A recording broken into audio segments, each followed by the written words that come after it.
Bismillahirrahmanirrahim. Assalamualaikum warahmatullahi wabarakatuh. Bismillahirrahmanirrahim. Alhamdulillah ala ni'matillah, salatu wassalamu ala rasulillah wa ala alihi wa mawala. Asyhadu an la ilaha illallah wahdahu la syarika lah wa asyhadu anna sayyidina wa nabiyyana Muhammadan abduhu wa rasuluhu la nabiyya ba'dah. Allahumma shalli wa sallim ala sayyidina Muhammadin al-fatih wal khatim lima sabaq nasirul haqq bil haqq wal hadi ila siratal mustaqim wa ala alihi wa sahbihi wa sallam. Yang terhormat Bapak Kepala Ibu Kepala Sekolah atau yang mewakili, yang terhormat Ibu Nurul Kamilaini CGP Angkatan 9, yang terhormat Bapak Ibu Guru serta Ustaz-Ustazah UPTD SPH Angkatan 2. Awalan mari kita bersama-sama pertama-tama kita mengucapkan puji syukur kepada Allah Subhanahu wa taala karena pada siang hari ini Allah telah berikan rahmat serta inayahnya kepada kita bersama sehingga kita bersama dapat berkumpul, dapat bertatap muka atau berwajah di tempat ini, yaitu dalam rangka aksi nyata modul 1.4 diseminasi atau implementasi budaya positif di lingkungan sekolah UPTD SDN Negeri 2 Kecamatan Kemplok Kabupaten Sampang, yang dalam hal ini nanti akan disampaikan oleh calon guru penggerak kita yaitu Ibu Nurul Kamilaini SPD. Bapak Ibu hadirin yang kami hormati, menurut Bapak Pendidikan Indonesia yaitu Bapak Kiai Hajar Dewantara. Hajar Dewantara beliau mengatakan bahwa pendidikan itu adalah tempat bersemai benih-benih kebudayaan di dalam masyarakat. Artinya seorang guru itu diibaratkan seorang petani, bahwa guru itu mempunyai tugas menuntun, mengajarkan, mengarahkan murid atau mengarahkan anak didik. Namun guru seperti halnya petani yang menanam padi tidak dapat menentukan arah tumbuhnya padi itu kemana, seperti apa dan bagaimana. Namun seorang petani itu mempunyai kewajiban untuk memupuk, memberikan air yang cukup agar supaya padi yang telah ditanam itu nantinya akan menghasilkan padi yang berkualitas, menghasilkan padi yang bagus dan hasilnya melimpah. Demikian juga dengan guru. Guru sebagai seorang pendidik, sebagai seorang motivator, sebagai seorang pengajar, maka mempunyai kewajiban mengarahkan, mengajarkan, mendidik agar supaya murid atau anak didik kita itu tumbuh kembangnya sesuai dengan kodrat yang telah ditentukan oleh Allah. Tumbuh kembangnya sesuai dengan potensi yang dimilikinya. Tentu seorang guru tidak dapat merubah kodrat tersebut, namun seorang guru dapat memotivasi, dapat memaksimalkan kodrat yang sudah ada dalam murid ini. Oleh karena itu lebih lengkapnya nanti hal itu akan disampaikan oleh CGT kita yaitu Ibu Nurul Kamilaini untuk memaparkan tentang modul 1.4 budaya positif di lingkungan sekolah. Bapak Ibu hadirin sekalian yang kami hormati, sebelumnya akan diawali dengan sambutan yang akan disampaikan oleh Ibu Kepala Sekolah atau yang mewakili yaitu Bapak Wakasek, wakil Kepala Sekolah yaitu Bapak Selamat Husaini. Kepada yang terhormat Bapak Selamat Husaini, disilakan. Terima kasih kepada moderator. Pertama-tama saya katakan Assalamualaikum warahmatullahi wabarakatuh. Yang terhormat Kepala Sekolah SDN Kedua, yang terhormat Ibu calon guru penggerak Ibu Nurul Kamilaini dan serta guru-guru yang ada di tempat ini. Di sini saya mewakili dari kepala sekolah karena kepala sekolah sekarang 19 untuk itu saya berikan sedikit acara, yaitu mengenai di sini masalah diskriminasi budaya di lingkungan sekolah kita. Pertama-tama kita panjatkan puja dan syukur terhadap Allah Subhanahu wa Ta'ala, di mana pada hari ini kita dapat melaksanakan acara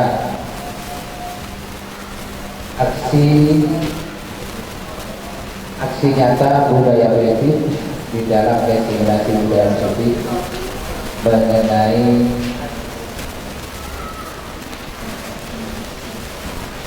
kreatif mandiri di sekolah kita. Lawat serta salam kita ucapkan kepada junjungan kita Nabi Muhammad SAW. Bapak Ibu, sedikit saya hanya menyampaikan masalah acara ini. Saya acara ini berjalan dengan lancar. Mudah-mudahan acara ini bisa menerapkan dan mengimplementasikan budaya positif di lingkungan sekolah. Saya singkat saja memberikan sedikit ulasan. Tadi sudah dijelaskan sama moderator bahwa di sini mengenai untuk budaya prinsip dalam lingkungan sekolah seperti halnya kata moderator bahwa ada pemerintah Hajar Nawantoro menyatakan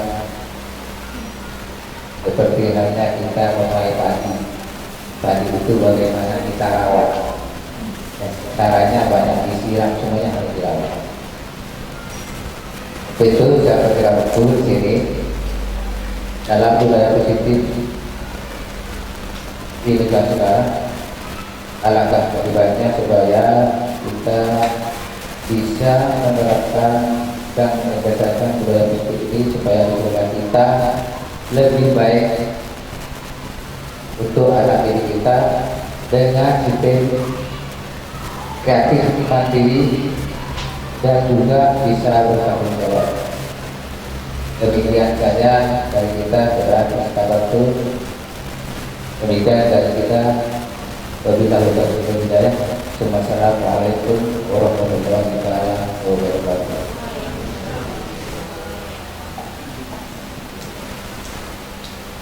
Terima kasih kami sampaikan Bapak Ibu hadirin yang terhormati. Untuk selanjutnya dalam menyampaikan aksi nyata maupun satu tingkat budaya positif di lingkungan sekolah UPTD SD 2 akan disampaikan dan akan dijabarkan secara gamblang oleh PBB Angkatan 9 kepada yang terhormat Ibu Nurul Kamilani. Kami persilakan.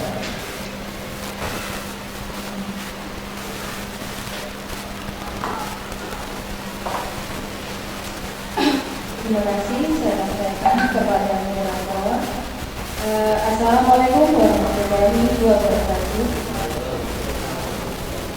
Bismillahirrahmanirrahim. Alhamdulillahirabbil alamin. Assalatu wassalamu ala asyrofil anbiya'i wal mursalin sayyidina Muhammadin wa ala alihi wa sahbihi ajma'in. Amma ba'du. Yang terhormat Ibu Kepala UPTD SDN Tapin 2 Kecamatan Campong Kabupaten Sampang, dan yang mewakili yaitu Bapak Muhammad Sulamat Husaini, yang terhormat Bapak Moderator dan Bapak Ibu Guru serta Ustadzah yang saya hormati. Pertama-tama marilah kita senantiasa memanjatkan puja dan puji syukur kehadirat Allah SWT, karena dengan segala limpahan rahmat, taufik dan hidayahnya kita bisa berkumpul di tempat ini dalam acara aksi nyata modul 1.4 budaya positif, semuanya dalam keadaan sehat walafiat. Amin. Selawat dan salam juga akan kami sampaikan kepada junjungan kita Nabi besar Muhammad SAW. Harapan kita semua kelak, mudah-mudahan di akhir kita memperoleh syafaat beliau. Amin ya rabbal alamin. Baiklah Bapak Ibu, saya perkenalkan diri, saya Nurul Kamila ini CKP angkatan 9 dari Kecamatan Camplong, Kabupaten Sampang di UPTD SDN 12. Nah Bapak Ibu, kali ini saya akan menyampaikan budaya positif modul 1.4 aksi nyata saya. Nah Bapak Ibu, judul di sini diseminasi budaya positif di lingkungan sekolah UPTD SDN Sarjana 2 Kecamatan Camplong, Kabupaten Sampang.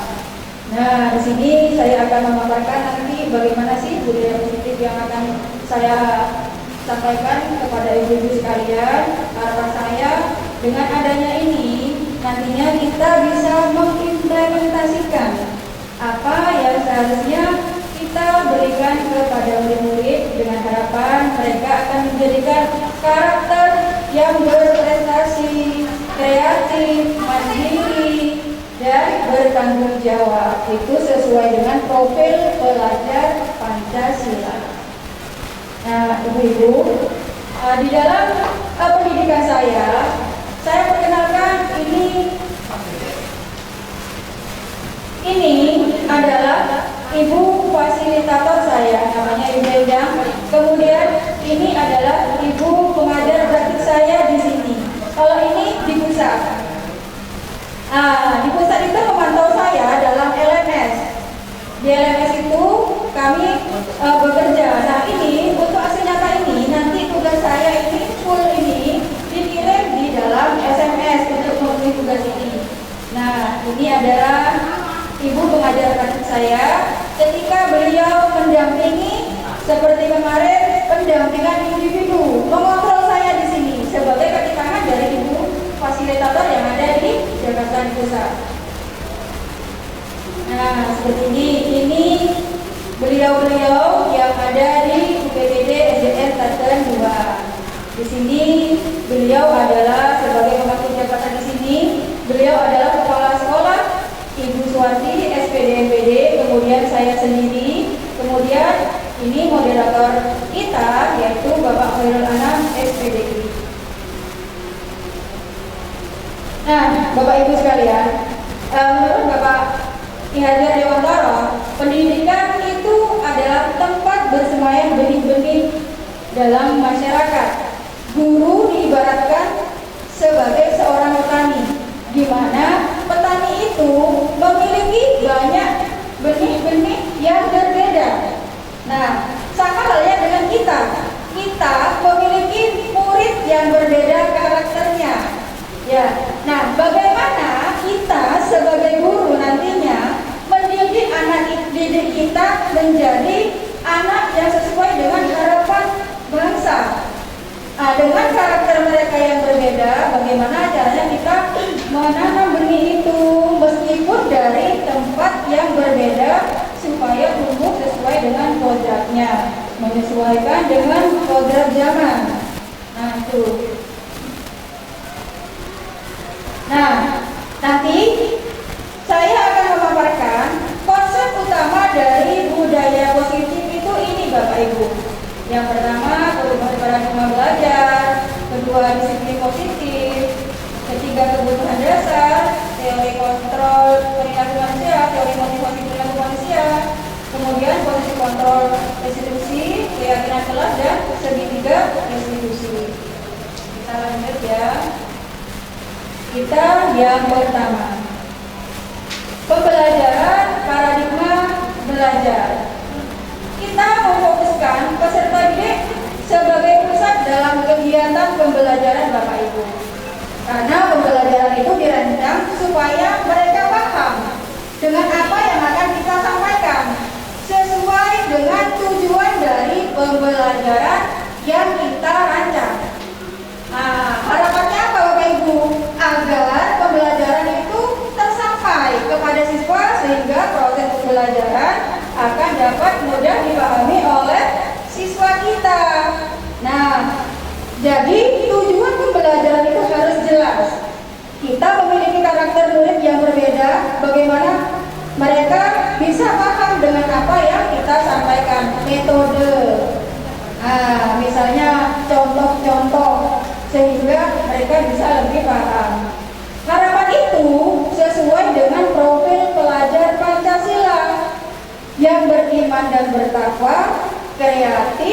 gotong royong, mandiri, dan bernalar kritis. Kreatif bagaimana mereka untuk bisa menerima pelajaran, misalnya dalam proses belajar menggambar, bagaimana mereka bisa kreatif menentukan imajinasi mereka, ya. Kemudian bergotong royong ketika berdiskusi, mereka bekerja sama ketika mereka aktif dalam pembelajaran.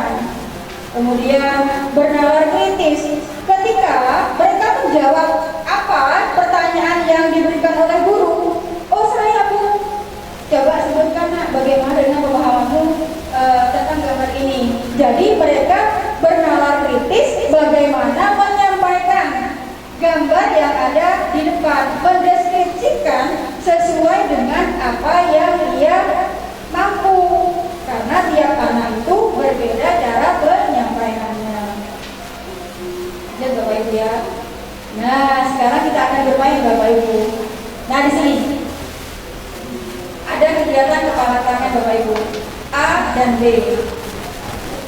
Di situ nanti kita akan praktek, akan mencoba.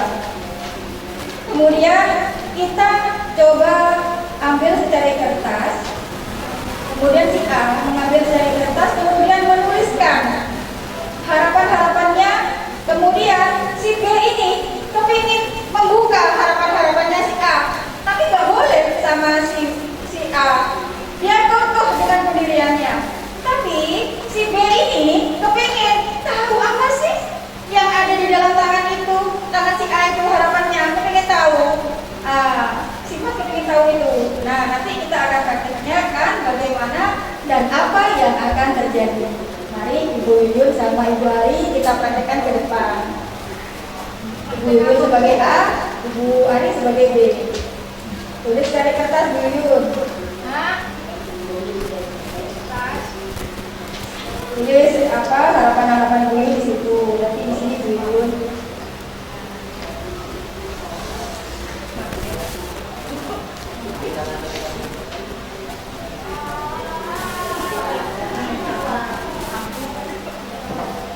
Bu Ari, silakan sini Bu Ari.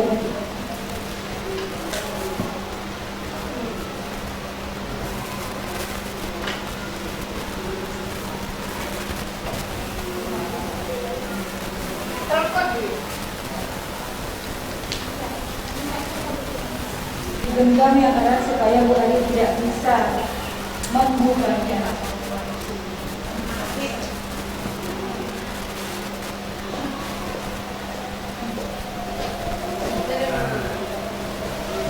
Sekarang Ibu Yuyun sebagai A, ya Bapak Ibu. Bu Ari sebagai B. Bu Ari itu bersikukuh pengen tahu apa sih segala cara dilakukan oleh Bu Ari. Bu Ari sudah malah mengancam. Nah, itu coba. Ayo siap laksanakan.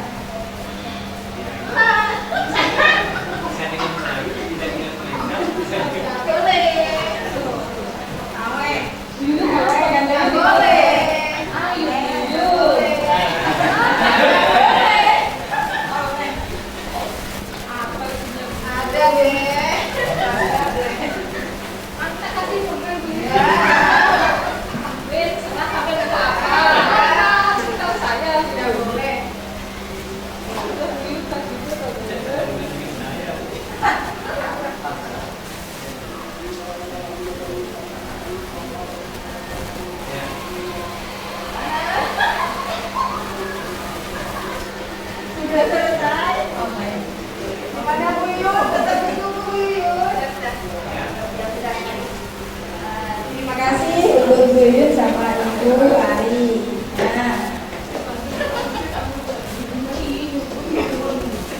Nah, Bapak Ibu sekalian, dari permainan ini ya, itu bahwa si A bersikukuh tidak boleh ada orang lain tahu apa sih harapanku.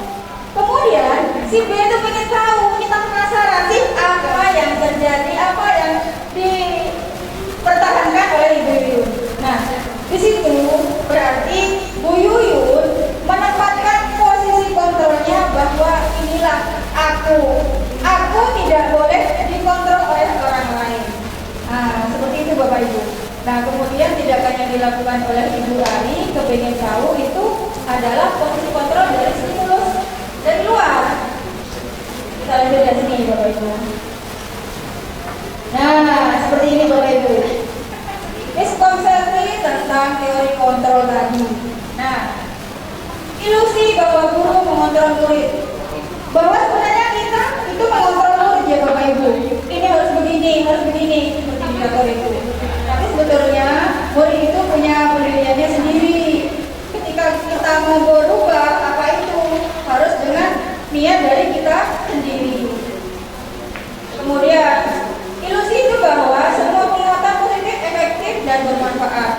Sebetulnya penguatan tadi, ilusi yang tadi itu dari luar itu ada yang efektif, ada yang positif dan bermanfaat. Tapi karena kita berpikir untuk diri kita berubah, akhirnya kita berubah menjadi lebih baik. Tapi kalau diri kita tidak mau berubah, ya tergantung dari kita. Berarti kita tidak mau melakukan sesuatu yang positif, gitu. Ilustrasi bahwa kritik dan membuat rasa bersalah mampu menguatkan karakter. Sesuatu yang terjadi kepada seseorang, misalkan orang lain mendapat kritikan bahwa kamu ini loh salah ini. Nah, akhirnya dia itu berpikir, oh iya, apa sih kesalahan saya? Apa sih? Nah, kita berpikir di situ, kalau kita mau berubah dari diri kita sendiri, maka sesuatu yang positif itu akan terjadi. Itu dorongan yang dari luar. Kemudian ilusi bahwa orang dewasa berhak memaksa. Nah, seperti tadi, Ibu Ari memaksa bahwa saya itu harus memaksa orang ini untuk ikut apa yang aku inginkan. Itu nggak boleh sebetulnya. Berarti kita memaksakan hak ke orang lain. Karena sebetulnya yang mengontrol itu diri kita sendiri, untuk berubah diri kita sendiri. Tapi stimulus respon itu bisa melalui dari luar, tidak harus dari kita. Ya, untuk berubah itu ada banyak faktor. Lanjut Bapak Ibu ya. Nah, seperti tadi yang saya katakan, siapa sih yang sesungguhnya memiliki kontrol? Ada stimulus dari luar, kemudian teori kontrol pilihannya seperti itu. Nah, kita stimulus dari luar begini Bu, yang tadi saya sampaikan, kita mencoba mengubah orang agar berpandangan sama dengan kita. Sebetulnya kalau teori kontrolnya itu seperti ini. Kita berusaha memantau pandangan orang lain tentang dunia, memahami pandangan orang lain tentang dunia. Teori kontrolnya di situ. Tidak bisa dibaca Bapak Ibu, bahwa orang lain bisa mengontrol saya. Hanya Anda yang bisa mengontrol diri Anda sendiri. Seperti tadi yang sudah saya jelaskan dari beberapa edisi tadi. Seperti itu Bapak Ibu ya. Kita lanjut di sini. Nah, ketika kita mendengar kata-kata disiplin, apa yang ada di benak Bapak Ibu ayo? Disiplin sama halnya dengan apa? Aturan. Lagi. Ada? Ya, sudah. Disiplin itu sama dengan aturan. Aturan yang sudah dibuat dan kita taati bersama. Itu ini Bapak Ibu. Disiplin positif itu berasal dari kata disiplin. Artinya belajar. Disiplin mengacu pada diri yang memiliki tanggung jawab terhadap apa yang dilakukan berdasarkan nilai-nilai dan yang diyakini. Kemudian pembiasaan hal positif yang kita lakukan, yang kita kenal dengan budaya positif yang mencakup sikap, tutur kata, dan tingkah laku kita di seluruh warga sekolah yang kita terapkan, akhirnya akan menciptakan rasa aman, nyaman, dan ramah pada murid, sehingga dalam kegiatan proses belajar mengajar akan berjalan dengan baik karena kita sudah menerapkan disiplin positif itu kepada siswa. Seperti itu. Nah, budaya positif itu dapat mendorong murid juga untuk mampu berpikir, Bapak Ibu, bertindak, kemudian membuat murid dapat memerdekakan dirinya hingga menjadi murid yang saling menghargai, bertanggung jawab, dan mandiri. Nah, tujuan kita sebagai pendidik, kita di sini menuntun mereka menjadi motivator, fasilitator yang terbaik buat anak didik kita. Tujuannya mendisiplinkan mereka dengan sikap, tutur kata kita, dengan memberikan kita contoh. Bocor aja loh, kamu jangan gitu loh. Ya, tapi kalau tidak diimbangi dengan kita memberikan contoh, sebab anak itu melihat meniru Bapak Ibu. Jadi kita memberikan contoh yang baik kepada mereka secara misalnya praktek menyapu, kemudian mereka melihat kita menyapu, oh iya Bu saya ikut. Nah itu sebenarnya contoh, salah satu contoh disiplin. Nah seperti menerapkan 5S, senyum, sapa, salam, santun, dan sopan sudah kita terapkan juga ketika anak-anak kita datang. Nah, kemudian ketika pulang mereka juga akan mengunjungi kita di kelas kita, kelas mereka yang tinggi pergi ke kelas guru mereka yang di kelas bawah. Ya, motivasi itu harus sesuai dengan ada motivasi intrinsik dan ekstrinsik ya. Nah, ini Bapak Ibu, nilai-nilai kebajikan secara universal. Kemudian dari sikap mereka itu, menumbuhkan sikap mereka itu, sikap semuanya tutur kata yang mencerminkan mereka memiliki sifat yang sesuai dengan profil pelajar Pancasila yang tadi Bapak Ibu. Beriman dan bertakwa, kemudian bernalar kritis, mandiri, gotong royong, dan kreatif. Dengan harapan-harapan kita yang kita tanamkan kepada mereka supaya mereka memiliki sifat yang sesuai dengan profil pelajar Pancasila sesuai dengan harapan kita sebagai guru. Nah, di sini Bapak Ibu, dokumentasi budaya positif itu diantaranya banyak. Kemudian ketika saya menjadi pembina upacara sudah saya sampaikan, sosialisasikan kepada anak didik kita. Dan di situ ketika senyum, sapa, salam, dan sambut di sini sudah terlaksana dengan baik. Kemudian ketika kita masuk di dalam kelas, nah ketika hari Jumat berkah itu sudah guru agama juga sudah memberikan wejangan kepada kita semua anak didik kita dan juga kita sebagai dewan guru ikut di situ. Nah kemudian tak lupa juga ibu kepala sekolah memberikan wejangan juga kepada anak didik kita yang merupakan salah satu contoh dari budaya positif, penerapan pendidikan karakter kepada mereka dengan harapan mereka menjadi pribadi yang lebih baik dan kuat dan bertanggung jawab. Di sini juga ketika pulang sekolah kan juga sudah mereka budaya positif juga sudah ya. Lanjut Bapak Ibu. Nah sekarang kebutuhan dasar manusia. Kebutuhan dasar manusia adalah segala sesuatu yang kita lakukan untuk mendapatkan apa yang kita inginkan. Seluruh tindakan yang kita lakukan tujuannya tertentu.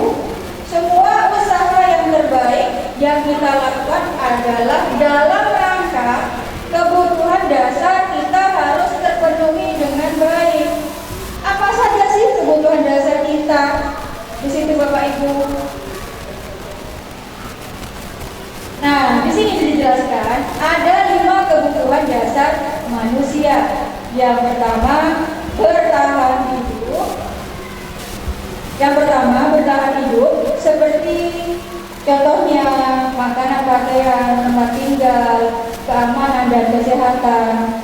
Contoh anak kita, misalnya pakaian mereka kusut, kemudian dia disetrika, sudah lama. Nah, bagaimana kita akan memenuhi kebutuhan bertahan mereka dan hidup mereka? Kita akan mendekati mereka. Apa sih masalahnya nak yang terjadi? Kok seperti ini? Jangan langsung kita marahi, jangan ya. Kita dekati mereka juga sebetulnya membutuhkan ini. Kemudian kayak kedua, rasa kasih sayang yang diterima. Setiap anak didik memiliki karakter yang berbeda. Ada yang caper, minta perhatian, pakai baju baru, pakai tas baru, dekat-dekat sama ibu, aku mau tas baru. Nah, itu kita perlu wujudkan rasa cinta. Oh iya, tasmu baru, bajunya baru ya nak ya. Dia merasa aman dan nyaman dengan kita. Nah, seperti itu. Kemudian dasar yang ketiga yaitu penguasaan. Harga diri, keinginan untuk dianggap menjadi pemimpin. Kan ada sih anak didik kita yang seperti ini, Bapak Ibu. Contoh, dia itu mencari perhatian bahwa saya tuh yang paling kuat. Teman-temanku enggak anu saya, misalnya ada itu takut sama saya. Sebetulnya mereka itu butuh bahwa akulah yang berkuasa. Tapi melalui kita dekati bagaimana kebutuhan mereka itu akan terpenuhi dengan tidak berbuat seperti itu lagi. Kemudian yang keempat, kebebasan. Mandiri, memiliki pilihan mencoba hal baru, mampu mengandalkan arah dirinya. Seperti ini. Kan ada murid kita yang merasa paling pintar ya Bapak Ibu. Di situ dia itu merasa bahwa akulah yang paling pintar. Jadi kita memberikan kebebasan kepada mereka untuk menjadikan dia sebagai tutor sebaya. Tutor sebaya itu maksudnya memberikan bimbingan kepada temannya ketika pembelajaran. Ini teman aku tak ngerti ya, tolong. Oh iya, dia dikasih tahu, saling membantu bahwa dia memiliki kekuasaan untuk bebas bahwa saya bisa membantu teman saya. Kemudian yang kelima yaitu kesenangan. Bermain humor, antusias dan tertawa. Anak didik kita itu juga perlu hal itu ya Bapak Ibu. Di samping kita belajar, kita menciptakan lingkungan belajar yang aman, nyaman dan menyenangkan, tidak monoton, harus seperti ini. Tegang. Ada kalanya kita menyampaikan sesuatu itu dengan baik, ada kalanya kita melakukan ice breaking. Seperti itu ya. Ice breaking misalnya supaya mereka nggak jenuh. Bapak Ibu. Salah satu contoh ini belum selesai gambarnya lupa. Misalkan ada anak siswa dari murid yang tidak membawa makanan.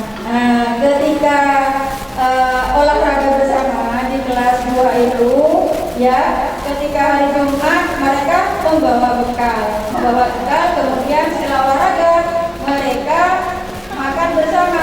Nah, ada salah satu anak yang tidak membawa bekal, dia mengganggu temannya. Kemudian saya dekati, ada apa sih nak? Mau bu, ibu, masaknya itu aja, aku nggak mau, aku pengen minta ke temanku. Akhirnya dengan melalui bimbingan, akhirnya diberikan perhatian, kemudian keyakinan yang anak-anak teman-temannya lakukan seperti berbagi, akhirnya dia dikasih oleh temannya, akhirnya dia berhenti tidak mengganggu temannya lagi. Nah, kita harus tahu kebutuhan apa sih yang dibutuhkan oleh anak itu. Apakah karena tidak punya makanan di rumah, akhirnya tidak membawa bekal. Dan ternyata dia itu bosan dengan masakan yang dimasak oleh orang tuanya. Berarti kita sebagai Bapak Ibu akan lebih kreatif Bapak Ibu, bagaimana supaya anak didik kita, supaya anak-anak kita terpenuhi kebutuhannya, sehingga tidak terjadi hal seperti itu di sekolah. Ini anak ibu. Teori motivasi perilaku manusia itu bisa dari faktor ekstrinsik juga intrinsik. Seperti tadi kepalan tangan tadi yang terjadi ya. Motivasi ekstrinsik itu untuk menghindari ketidaknyamanan hukuman apa yang akan terjadi apabila saya tidak melakukannya. Kemudian intrinsiknya untuk menghargai diri sendiri, itu tujuannya disiplin positif.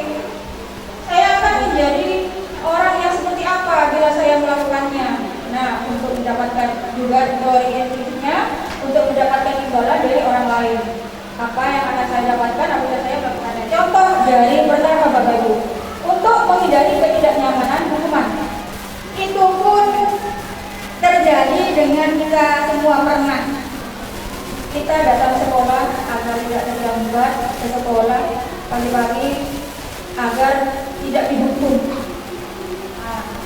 Gak enak siapa yang terlambat seperti itu. Kita ke sana ke sekolah sepertinya memenuhi aturan supaya datang tidak terlambat. Gak enak. Misalnya ada CCTV. Nah, mesti kan kalau terlambat ditanyakan kenapa terlambat. Kadang kita melakukan seperti itu. Kemudian yang kedua, untuk mendapatkan imbalan dari orang lain atau instansi ya ini. Kemudian untuk supaya kita dapat tidak datang terlambat itu pengennya mendapatkan apa, imbalan. Maksudnya imbalan, oh baru rajin. Padahal itu sebetulnya tidak kita lakukan. Memang dari awal ya seperti itu punyanya itu. Tapi karena faktor kita dari instruksi dari diri kita sendiri yang kita lakukan datang ke sekolah tepat waktu itu kita wujudkan dari keyakinan kita sendiri.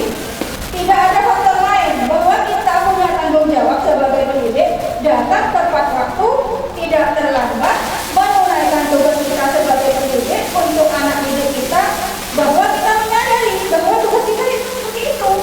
Tidak ada faktor-faktor lain. Niatkan bahwa tugas kita itu, tanggung jawab kita itu seperti itu. Akhirnya tidak ada beban nantinya di dalam pikiran kita. Dan anggaplah bahwa ibadah kita itu nantinya telah pasti akan didapatkan. Lanjut Bapak Ibu. Nah seperti ini, perbedaan hukuman dan konsekuensi.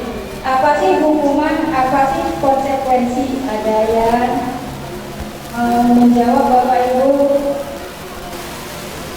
Mungkin ada yang bisa. Nanti kita bisa sharing bersama, kita bicarakan bersama. Ini hukuman dan konsekuensi. Ayo hukuman. Kalau hukuman bagaimana yang kita lakukan? Kalau konsekuensi bagaimana? Ada yang mau menjawab? Coba. Ya, sudah. Kalau hukuman itu Bapak Ibu biasanya secara tiba-tiba kita memberikan hukuman kepada siswa. Contoh misalnya ada anak yang terlambat datang sekolah, melihat mereka datang terlambat ke sekolah. Kok datang terlambat? Berapa? Udah. Seperti itu. Ayo, anak kamu terlambat. Lari lapangan. Misalnya seperti itu. Ketika anak bertengkar, ya boleh. Seperti itu ya. Hukuman itu secara tiba-tiba tanpa dipikirkan terlebih dahulu. Karena membuat nangis temannya. Seperti itu. Jadi membuat mereka itu merasa bersalah, merasa panjangan, rasa psikis mereka itu terganggu. Kemudian kalau konsekuensi, ketika melakukan sesuatu harus konsekuensi untuk memperbaikinya. Di situ Bapak Ibu. Contoh, membuat anak sakit hati atau psikis itu seperti tadi hukuman kurang baik ya Bapak Ibu. Konsekuensinya itu ini membuat anak merasa tidak nyaman dalam jangka waktu yang pendek intinya. Kemudian anak membenci kedisiplinan. Malas akhirnya berdirak gitu ya, kayak gitu. Kemudian mendukung anak menjadi menyakiti dirinya, mendorong anak menyakiti dirinya. Kemudian kalau konsekuensi mendorong anak agar mudah menyesuaikan diri. Kalau konsekuensi itu sesuatu hal yang dilakukan, misalkan Ani menumpahkan minuman temannya, konsekuensinya bagaimana? Jadi Ani membersihkan dan kemudian tanggung jawabnya itu misalnya atau besoknya memberikan minuman yang sama karena merasa bersalah. Itu seperti itu Bapak Ibu ya, semuanya sudah. Ayo berlatih. Kita akan berlatih Bapak Ibu. Di sini ada soal, kita akan tentukan hukuman atau konsekuensi. Itu sudah saya share dulu semua ya. Nah di sini mencatat 100 kali dalam buku kalimat saya tidak akan membuat terlambat ke sekolah. Kita di sini termasuk hukuman atau konsekuensi Bapak Ibu?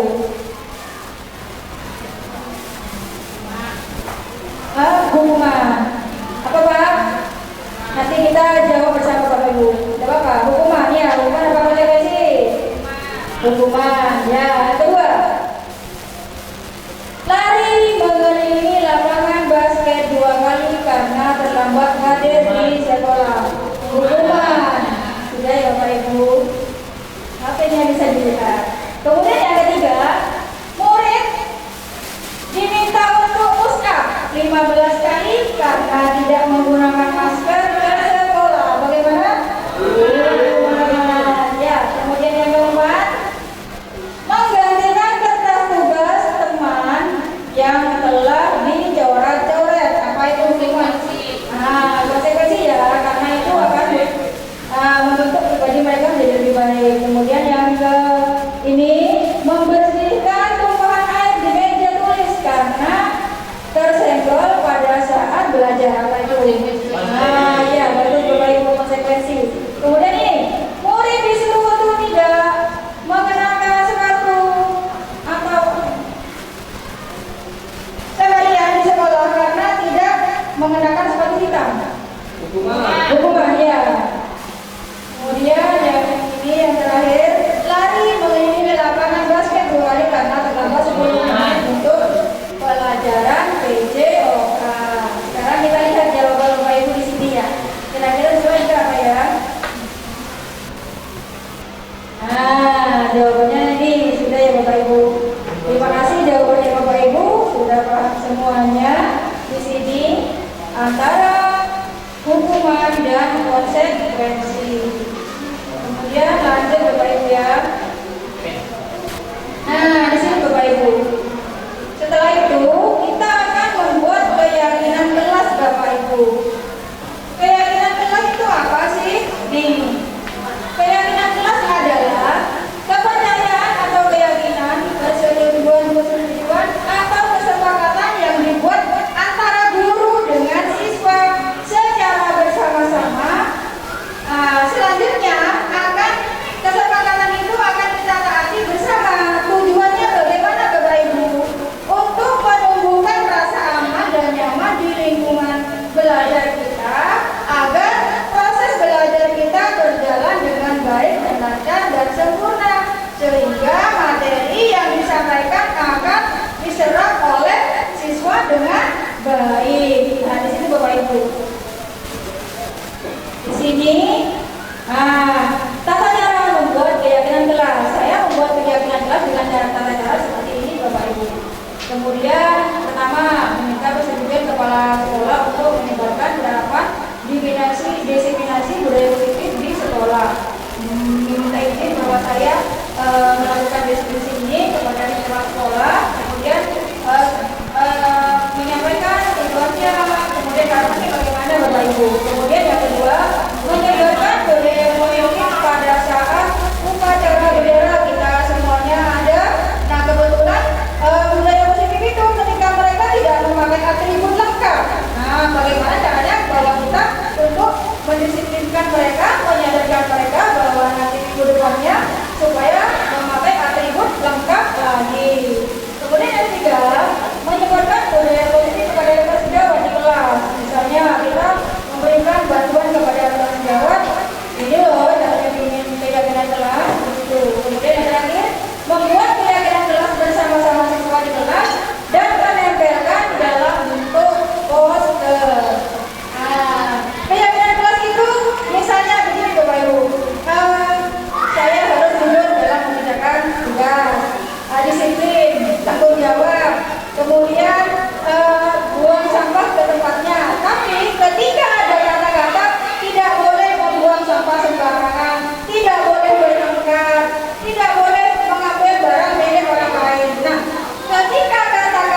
selaku pemangku jabatan di sekolah ini untuk bahwa tujuan saya melibatkan budaya positif ini sekarang ini tujuan apa dengan harapannya bagaimana. Kemudian ini ketika upacara bendera dan kemudian di kelas mereka menempelkan keyakinan kelas mereka masing-masing. Apakah di situ kemudian yang kurang baik saya perbaiki.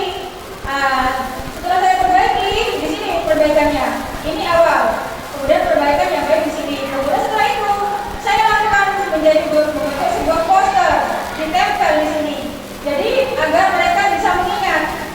Harapan kita dengan adanya keyakinan kelas ini budaya sebagai terdapat budaya positif, mereka bisa bertindak berkata baik dan tidak mengganggu temannya lagi demi kenyamanan kelangsungan yang ada di sekolah dalam proses pembelajaran juga Bapak Ibu. Kemudian ini, nah posisi kontrol restitusi. Posisi kontrol restitusi itu ada 5 Bapak Ibu. Yang pertama sebagai penghukum, yang kedua sebagai pembuat merasa bersalah, yang ketiga sebagai teman, yang keempat sebagai pemantau, dan yang kelima sebagai manajer. Di sini itu memiliki tugas masing-masing, kemudian memiliki karakter masing-masing. Kita profil kita sebagai guru kepada anak didik kita. Nah, di sini dilihat di sini. Nah, sekarang kita akan melihat tayangan video ini Bapak Ibu.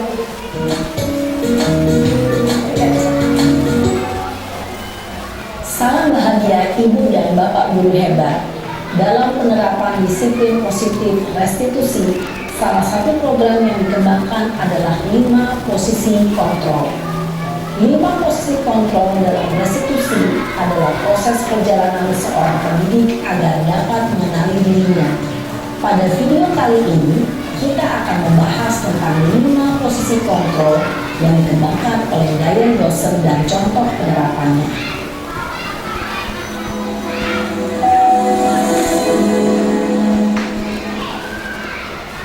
5 posisi kontrol itu adalah 1. Posisi penghukum. 2. Posisi pembuat merasa bersalah. 3. Posisi teman. 4. Posisi pemantau atau monitor. Dan 5. Posisi manajer. Untuk lebih memahami kelima posisi tersebut, mari kita saksikan kasus Naren yang terlambat hadir 20 menit di sekolah dan melihat bagaimana kelima posisi kontrol dalam menghadapi masalah tersebut.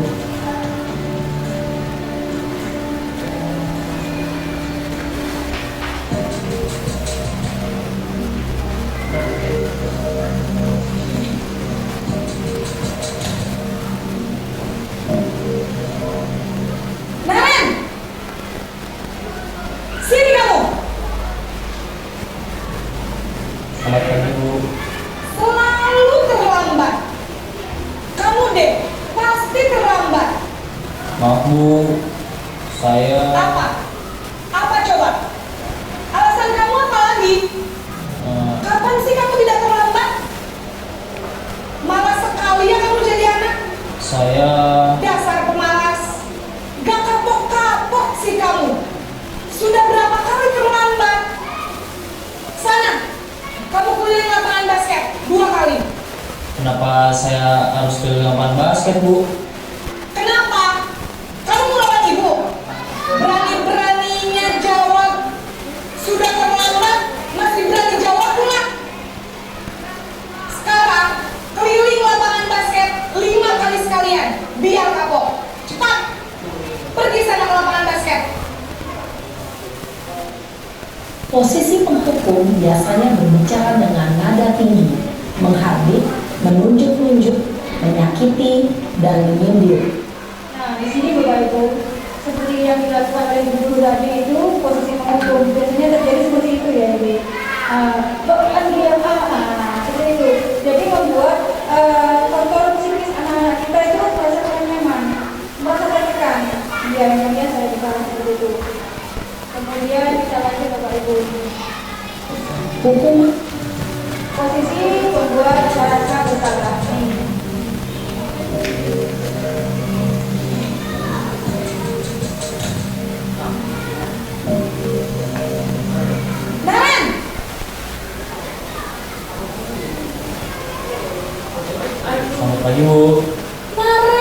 Naren, kamu kenapa terlambat lagi, nak? Ya Tuhan, Naren, kamu senang ya bikin ibu susah ya? Kalau kamu terlambat lagi, nanti ibu yang ditegur bapak kepala sekolah, nak. Disangka ibu tidak bisa membina kamu. Duh, gimana ini? Maaf Bu. Duh, Gusti Naren, kamu suka ya kalau ibu tegur bapak kepala sekolah? Terus, sekarang ibu harus tulis apa ini di buku absen? Ini kamu sudah sering terlambat loh. Ibu harus apa coba? Nah, Bapak Ibu, sebagai pembuat merasa bersalah, bahwa kita merendahkan diri kita bukan berarti kita rendah ya Bapak Ibu. Bahwa kita mengatakan kepada mereka bahwa mereka itu belum menyadari dan merasa bersalah memang. Oh iya, saya salah.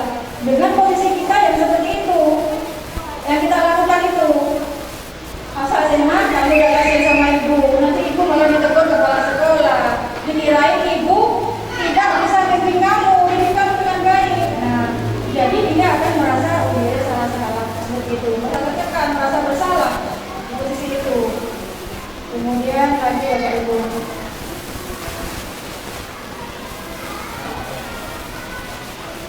Salah Bu. Ya sudah, sana masuk. Tapi memang terlambat bangun tadi. Ini sebagai teman, ini posisi sebagai teman ya Pak Ibu. Wah, sudah jam berapa ini, nak? Terlambat lagi ya sayang. Iya Bu. Habis ibu saya lupa bangunkan saya Bu. Kamu malah menyalahkan ibu kamu. Kamu bukan anak yang larinya paling kencang. Kok terlambat sih? Iya Bu. Saya memang terlambat bangun tadi. Jadi biarpun saya lari kencang, tetap gak kekejar Bu. Ya sudah, sana. Nanti lain kali larinya lebih kencang lagi ya. Biar gak terlambat lagi. Bikin seneng ibu. Demi ibu. Bisa kan? Bisa lah Bu. Ya sudah, sana masuk kelas. Ibu beresin urusan absen Kak. Nah, seperti yang tayang video ini, bahwa kita memposisikan kita sebagai teman Bapak Ibu. Sebagai teman, bagaimana anak itu mengakui bahwa saya bersalah dan saya akan nantinya memperbaiki kesalahan saya, akan seperti itu. Ya lebih jadi tidak tertekan kepada anak Bapak Ibu di situ ya, sehingga mereka bisa berubah. Dampaknya murid akan bergantung ini. Murid di sini akan bergantung kepada satu orang faktor ketergantungan. Murid tidak mandiri dan tidak bisa berpikir untuk dirinya sendiri. Seperti itu tadi. Bahwa dengan rasa nyaman itu, ya saya dapat perhatian dari ibu, dari saya, dari sebagai teman, ada seperti itu ya. Ini. Kemudian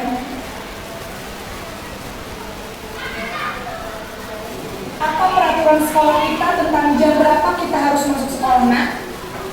Kita harus di sekolah jam 7 Bu. Iya betul, sekarang sudah jam 7.20. Kemarin sudah tahu konsekuensinya jika terlambat hadir. Paham Bu.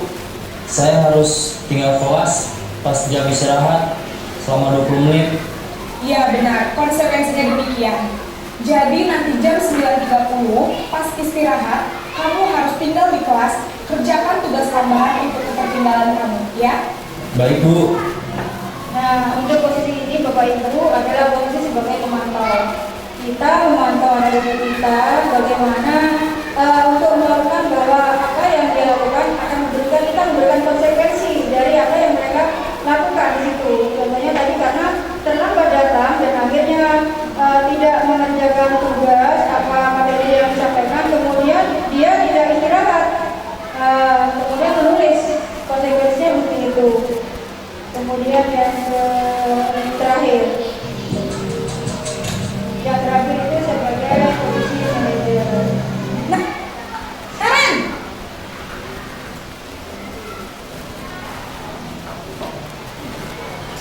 Selamat pagi Bu. Selamat pagi, Naren. Maaf Bu, saya terlambat. Iya, sekolah masuknya jam 7, sekarang sudah jam 7.20. Jadi sekarang bagaimana nih, Naren? Maaf Bu, Saya lupa soal saya semalam. Baiklah, menurut kamu, keyakinan sekolah yang mana yang perlu kamu tingkatkan? Menghargai diri sendiri dan orang lain mungkin ya Bu. Setuju. Jadi, apakah Naren meyakini prinsip saling menghormati tersebut? Iya Bu, saya meyakininya. Apakah Naren bersedia memperbaiki masalah keterlambatan ini? Bersedia Bu. Bagaimana kau mau memperbaiki masalah keterlambatan ini? Saya akan coba untuk tidak lupa menyetel alarm saya Bu. Nah, Bapak Ibu, kalau fungsi ini adalah yang dilakukan oleh Bu Guru tadi dalam fungsi manajer, ya. Nah, dia menanyakan keyakinan keras apa yang sudah dia lakukan, kemudian ia akan memperbaiki sesuatu yang kesalahan yang ada pada dirinya dengan memperbaikinya menjadi lebih baik lagi, sehingga dia menemukan kontrol apa yang ada pada dirinya supaya menjadi lebih baik. Bukan kita yang mengatur, dia akan yang menemukan sendiri kontrolnya, ya. Masalahnya, solusinya. Nah, di sini sudah dijelaskan tadi, kalau kondisi penghukum seperti ini, ya, kemudian rasa bersalah ini sudah dijelaskan tadi. Kemudian di sini juga posisi lemah, suara ragu akan terlihat lemah, cenderung bersingkat gurau, dan itu ya akan menunjukkan bahwa kita seperti teman dan akan menyelesaikan tadi masalah kita. Kemudian ini Bapak Ibu, posisi manajer. Posisi manajer tadi dampaknya adalah murid bisa mandiri, percaya diri, dapat memecahkan masalahnya sendiri. Sehingga posisi yang paling efektif itu adalah posisi manajer, ya Bapak Ibu, menciptakan murid yang mandiri, kemudian murid yang merdeka dan bertanggung jawab agar terus mengasah dan menerapkan disiplin positif untuk memerdekakan mereka, memiliki tanggung jawab bahwa untuk melaksanakan disiplin positif menjadi lebih baik lagi. Terus itu juga posisi memantau dan monitor sama ya di situ sebelumnya. Nah, di sini kita akan poin ke-7 yaitu segitiga restitusi. Apa sih restitusi itu?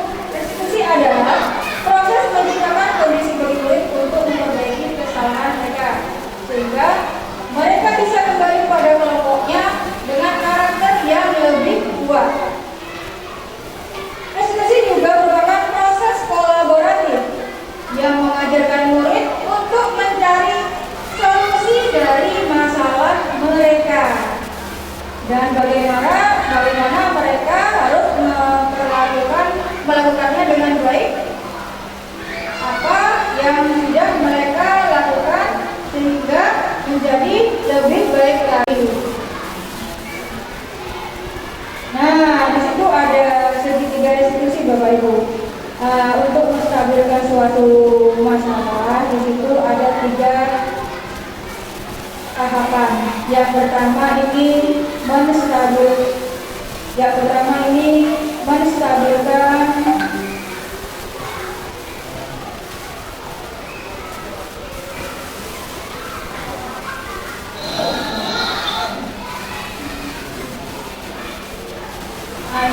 Bapak Ibu. Ini pertama menstabilkan identitas. Menstabilkan identitas itu bagaimana kita menanyakan kepada siswa apa sih masalahnya yang terjadi, kok bisa terjadi seperti itu. Nah,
sampai tadi.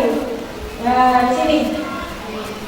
Nah, ini cara menstabilkan identitas sudah saya sampaikan. Kemudian juga validasi kebutuhan juga sudah Bapak Ibu. Sama ini yang ketiga menanyakan keyakinan. Mereka menemukan bagaimana cara efektif untuk memperbaiki kesalahan mereka. Jadi diri mereka sendiri yang akan menemukannya. Kemudian, penerapan segitiga diskusi yang saya lakukan di kelas 4A. Kapan itu saya melakukan kegiatan di kelas 4A seperti ini Bapak Ibu. Contoh. Nah, ini ketika mereka melaksanakan olahraga, ada beberapa siswa yang tidak menggunakan seragam olahraga. Berarti mereka kan tidak disiplin di area kelasnya itu. Dan saya memanggil salah satu dari mereka, Bapak Ibu. Nah, seperti ini. Saya memanggil Dukna.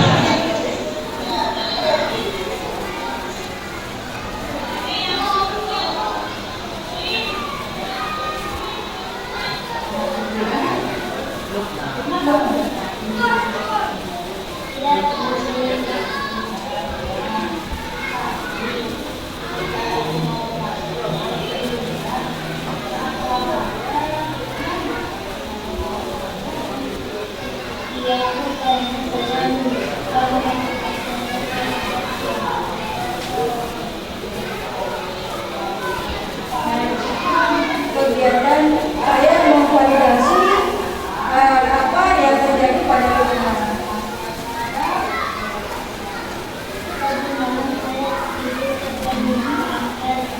Menstabilkan identitas Bapak Ibu, ini menstabilkan identitas apa yang terjadi kepada Lukman karena tidak memakai seragam itu yang berbeda dengan teman-teman yang lain.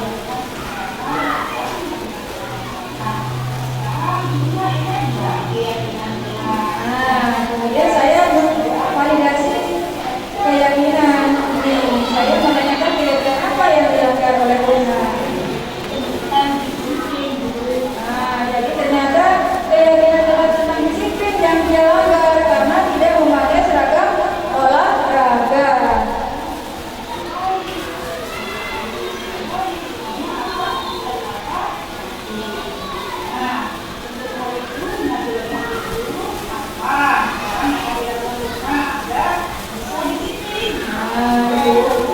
Jadi anak ini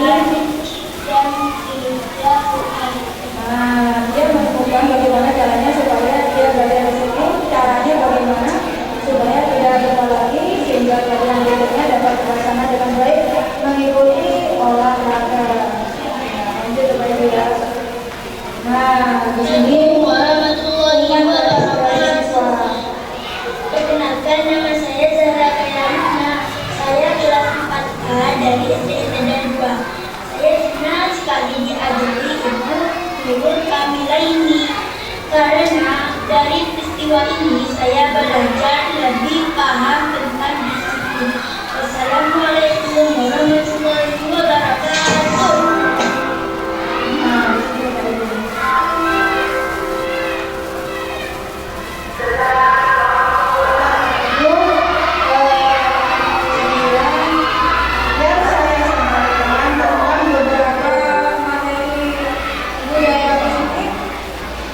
Di modul 1.4 ini.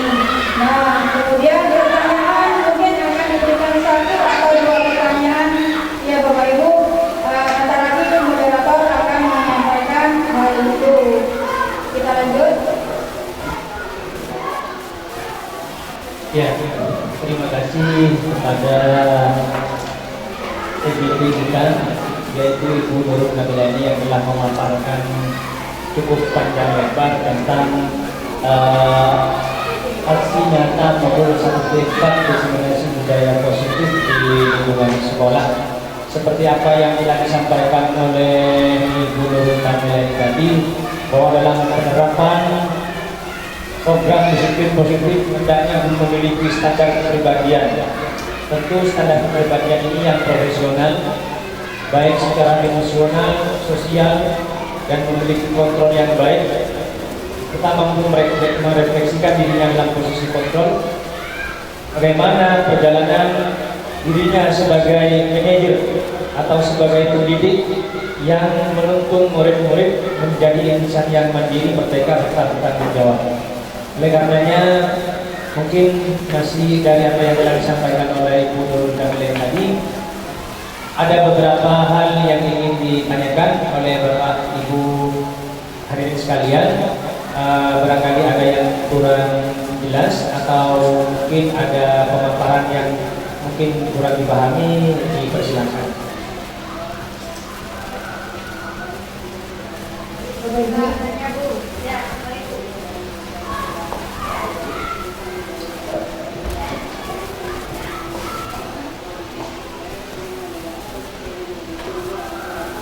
Terima kasih.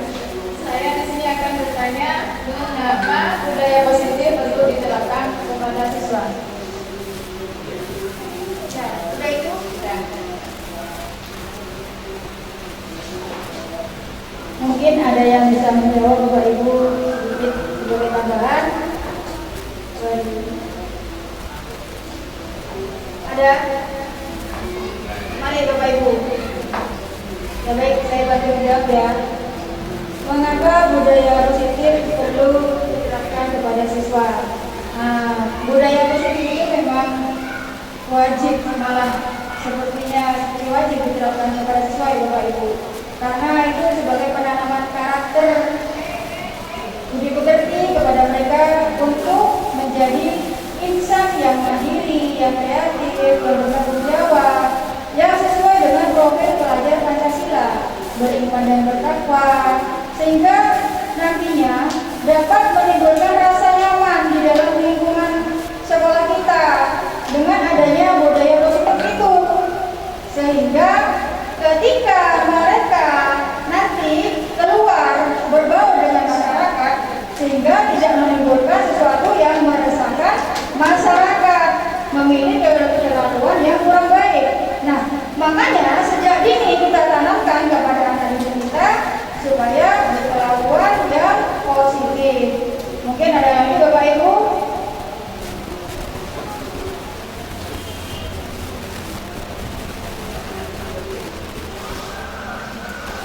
Assalamualaikum warahmatullahi wabarakatuh. Waalaikumsalam warahmatullahi wabarakatuh.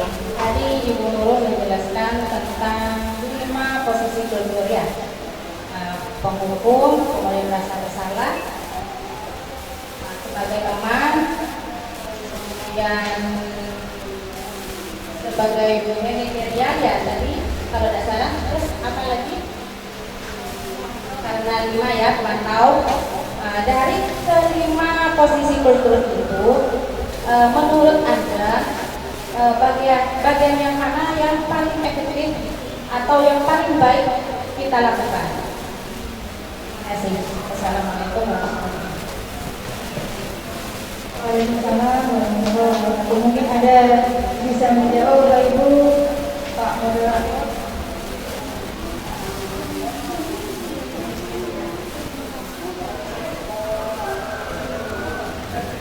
Sudah. Ini baik, posisi kontrol yang paling baik yaitu semestinya yang kita lakukan adalah di posisi manajer Bapak Ibu. Tadi sudah dijelaskan, posisi manajer itu adalah posisi yang paling baik, yang paling pas dengan diri kita, karena kita membentuk karakter anak didik kita menjadi lebih baik, sehingga dia berkreatif, menemukan solusi dari kesalahan mereka sendiri. Bukan kita yang menyuruh ya. Kemudian dia memiliki sesuatu agar bisa memperbaiki kesalahannya menjadi lebih baik, sehingga dia bisa memotivasi dirinya berubah menjadi lebih baik. Ya, itu posisi, makanya dikatakan bahwa posisi manajer adalah posisi yang paling baik dan efektif. Kita tanamkan kepada siswa untuk memberikan sesuatu yang terbaik buat anak didik kita. Nah, Bapak Ibu, disitulah Apakah sudah paham semuanya? Ya, terima kasih. Nah, Bapak Ibu, aktivitas apa yang sudah saya lakukan ini sudah selesai sampai di sini. Kemudian saya kembalikan kepada moderator. Terima kasih kepada CGP kita, calon guru penggerak Ibu Nurul Kamilah ini mungkin di kesempatan itu di Bapak Ibu hadirin yang saya hormati, demikian apa yang telah Ibu dan sampaikan, Ibu Nurul Kamilah sampaikan sudah cukup panjang lebar. Artinya memberikan tentang destinasi budaya positif di lingkungan sekolah, bahwa sangat penting membudayakan perilaku disiplin positif kepada anak didik, karena ini merupakan sebuah keharusan, sebuah kewajiban, sebab tanpa kita bekali budaya positif, kedisiplinan kepada mereka, maka nanti mereka ketika sudah terjun di masyarakat mereka tidak akan bisa melaksanakan, tidak akan mampu untuk menerapkan apa yang telah mereka peroleh di sekolah. Dan mungkin mereka bukan menjadi faktor yang positif di masyarakat, bukan menjadi unsur yang positif di masyarakat, malah justru mereka akan menjadi salah satu unsur yang negatif di masyarakat. Oleh karenanya, memang sejak dini perlu ditanamkan, perlu diterapkan budaya disiplin positif di sekolah. Dan hal ini sangat penting untuk kita terapkan dan untuk kita laksanakan di sekolah, seperti apa yang telah disampaikan oleh Ibu Nurul Kamilah ini, bahwa sebagai guru, sebagai pendidik, kita memiliki 5 posisi kontrol di dalam mencetak, di dalam mengarahkan, di dalam membimbing, di dalam mengajarkan kepada anak didik kita. Yang pertama itu kita sebagai penghukum, kita juga sebagai teman. Bisa jadi juga guru itu sebagai pemantau, bisa jadi juga kita sebagai pembuat merasa bersalah, dan bisa jadi juga kita memposisikan diri sebagai manajer. Di manakah posisi kita yang paling baik, tergantung nanti bagaimana kita bisa menerapkan, dan tergantung nanti bagaimana situasi di lapangan. Demikian apa yang mungkin bisa disampaikan oleh Ibu Nurul Kamilah ini. Mudah-mudahan apa yang disampaikan ini dapat bermanfaat dan bisa kita implementasikan, bisa kita aplikasikan di sekolah kita di UPTD SDN Tanggal 2, Kecamatan Ceplon, Kabupaten Sampang. Demikian mungkin yang dapat kami sampaikan, kurang lebihnya mohon maaf. Wallahul muwaffiq ila aqwamit thoriq.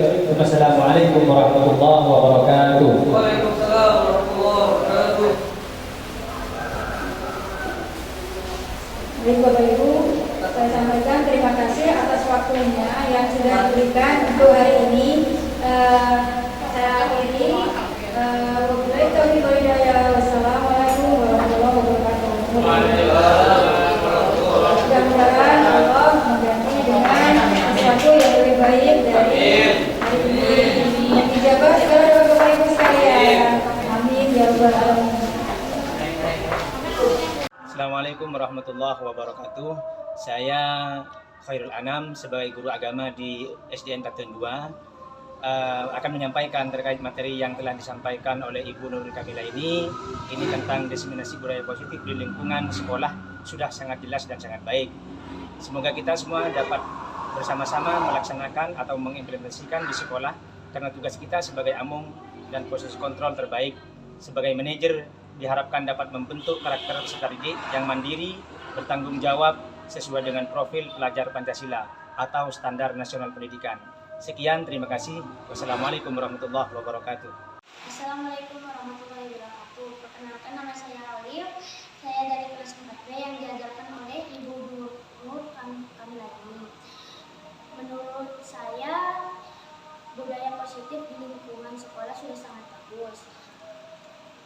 Contohnya, keyakinan kelas yang dibuat sudah menjadikan kita mandiri dan bertanggung jawab. Wassalamualaikum warahmatullahi wabarakatuh.